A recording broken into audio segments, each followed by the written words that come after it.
মাদ্রাসার শিক্ষার্থী শরীফুলকে সিলেট শহর থেকে প্রশাসনের মাধ্যমে উদ্ধার করা হয়েছে এবং এ ঘটনায় কিছু রহস্যময় তথ্য পাওয়া গেছে। বিস্তারিত জানুন ডেস্ক রিপোর্টে।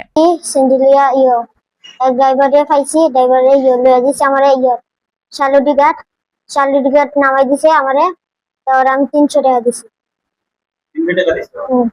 আর শালুডিঘাট করে গেলা সিলেট যাইছি 30 টাকা দিয়ে, বাস দিয়ে। বাসে সিলেট গেছো 30 টাকা দিয়ে বড়া? জি।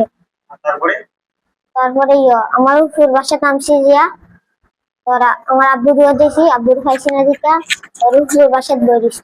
পূর্বশা তোমার লগে কেউ আসেন না? কেউ আসলো না। কেউ লইয়া গেছে না তো তোমারে? না। নিজের ইচ্ছায় গেছো? জি। টাকা পাইলে কই 300 টাকা? আমার আসলো। তোমার আসিল? আমার নানি খালি বকে। কে? নানি। বাড়িতে নানি খালি বসে, ওখানে গেছো? এখন যে আবার নানি? না। নিজের ইচ্ছায় গেছো? আমার নিজের ইচ্ছা গেছি। নিজের ইচ্ছায় গেছো।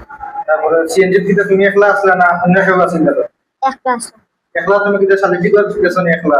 হ্যাঁ। এর মাঝে কেউ উঠছে না সিএনজি? না। ড্রাইভার যে আছে তারে তুমি চিনো না? বাড়ি কোন দিতে জানো না?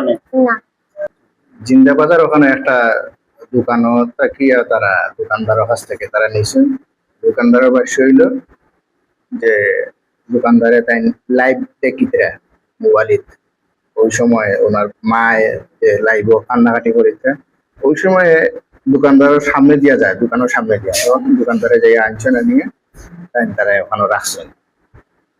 জীবিত ঊর্ধ্বতন কর্মকর্তা বলে যাইয়া এখান থেকে আইন কাছ থেকে নিয়ে আমরা পর্যন্ত আমি অত্যন্ত খুশি এবং চিরঋণী গোয়েঙ্গা থানার অফিসার ইনচার্জ জনাব মনিরুজ্জামান সাগর এবং ফুল থানার যত স্টাফ আছে, সিলেট বিভাগের সমস্ত ঊর্ধ্বতন কর্মকর্তা সবাই আমার এই বাচ্চার লাগিয়া আপ্রাণ চেষ্টা করছেন।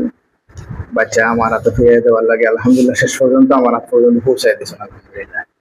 সাথে সাথে আমার ইউনিয়নের চেয়ারম্যান জনাব শাহাবুদ্দিন সাহেব, পত্র এলাকার গণ্যমান্য ব্যক্তিবর্গ, সর্বস্তরের মানুষ সবাই আমার মাদ্রাসার এই মহান সময়ে, যে বিপদের সময় আপনারা সবাই আগে আইছেন, সবাই লাগে আলহামদুলিল্লাহ কৃতজ্ঞতা জ্ঞাপন করি। সবাই শুকরিয়া আদায় করি আলহামদুলিল্লাহ।